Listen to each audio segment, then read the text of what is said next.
If you're a barber still struggling to understand shapes and structures in haircuts, this video is for you.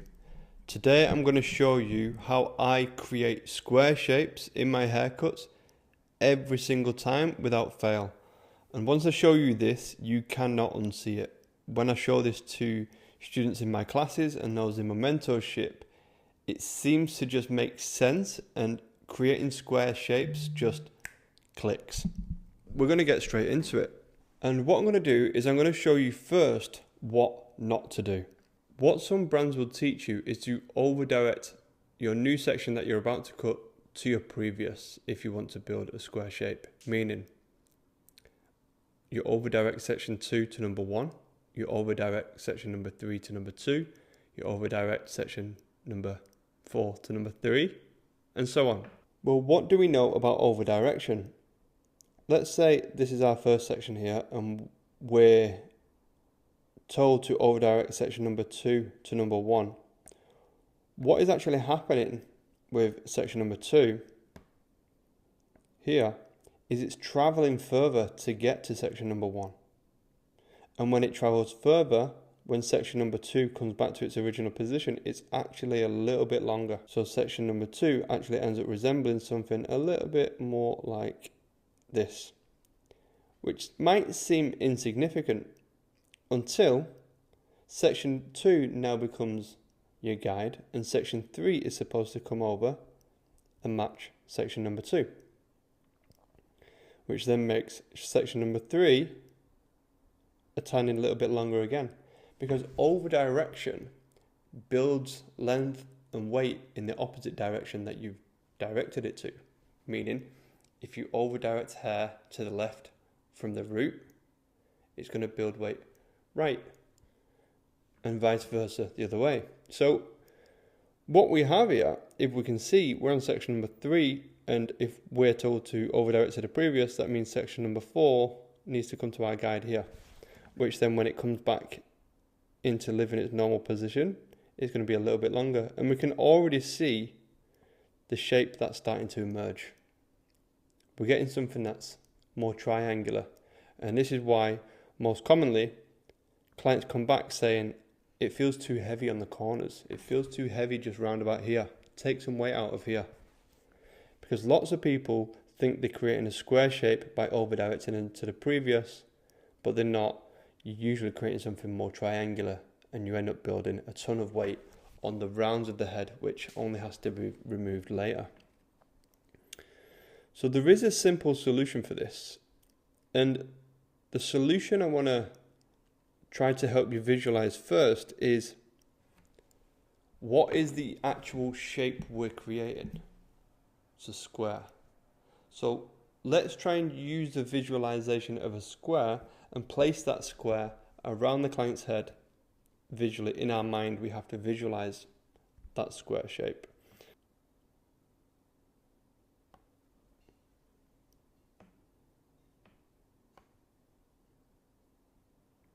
So let's say this is a square shape that we're going to create visually. Now, here's what I do differently when I'm creating my square shapes, because you have to remember, how do you find the result that you've created? If you cut every section vertical, how do you then find what shape you've actually created? You have to cross-check horizontally, right? And if you're going to create a flat or a square shape, what are you looking to see in your fingers when you check that?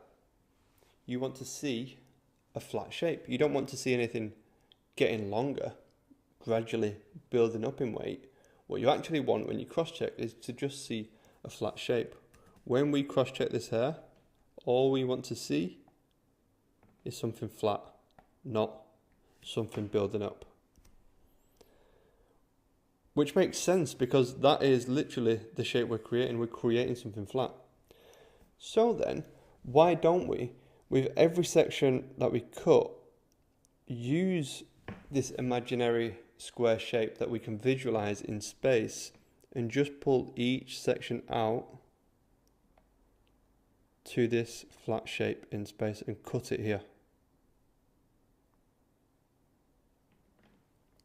So then when you cross-check it, you're going to see a flat line.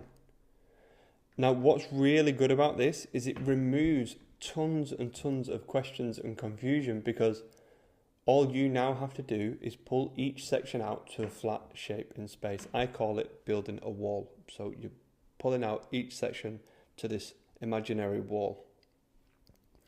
And how it makes it so much easier is because you don't have to think about numbers anymore. You don't have to think about section 2 to 1, 3 to 2, 4 to 3. You get to remove all of that completely, and all you have to focus on is literally, where am I bringing this section to in space? So instead of reducing the most important thing we're trying to do, which is the create a square shape, down the priority list, we bring the shape back up to the main priority and say, what shape am I trying to create? I pulled this hair in this direction then. The other thing that's confusing about the number system is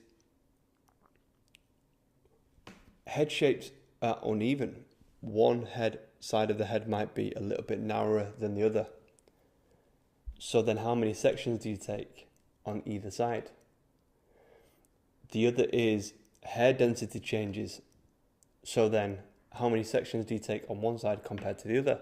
Or what if hair density changes all in one section? Do you then go thick section, thin section, thick section, thin section? So there's all these questions that formulate when, if you think about it, if what you want to see as an end result is a flat shape in your fingers when you cross-check, doesn't it make sense then, if this is your cross-check, that you pull each section out just to that point as well? So what I like to call in this specific haircut is, I'll call all of this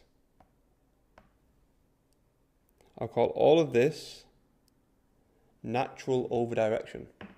We're not thinking about overdirection at all, because the natural overdirection is the head shape starts to round off. And when the head shape starts to round off, each section here, here, and here is being pulled away from its base. So it's being over-directed. These three sections are being over-directed, because if these was cut on base, like directly out from the root, that one would be there, that one would be there, and that one would probably be about there. But we have these sections coming straight out here, straight out here, straight out here. So these are actually being over-directed. But the cool thing about it is that you don't even have to think about over-direction, because the head is doing the over-directing for you. Once you place your client straight and you lock the chair and you bring each section out to this imaginary wall, because the head starts to round away from you and you're still pulling each section out towards you, there's over-direction already built in. So you don't even have to think about it. You just get to focus on, what shape am I building? So now I need to bring this section out to this particular place in space. Hopefully that clears up a simpler version on how to actually create square shapes. And it's about visualizing the flat plane, or I like to say, just visualize like a plane of glass. And that's where you're pulling each section of hair to when you cut it, and you're creating this glass cube around your client. And that's where we want to pull each section to, because at the end of the day, when we cross-check it, we want to see flat. So it makes sense, if we're going to cut vertically, pull it to where that flat cross-check would be. Hopefully this helps. If you want any more help from me, I have an online mentorship program. You can send me the word info and I can help you out with it. But if you want a bunch of other trainings that I've got, I do have a free community, first link in the bio. Join that community and you'll get access a bunch of free trainings that I've got in there as well. Peace out.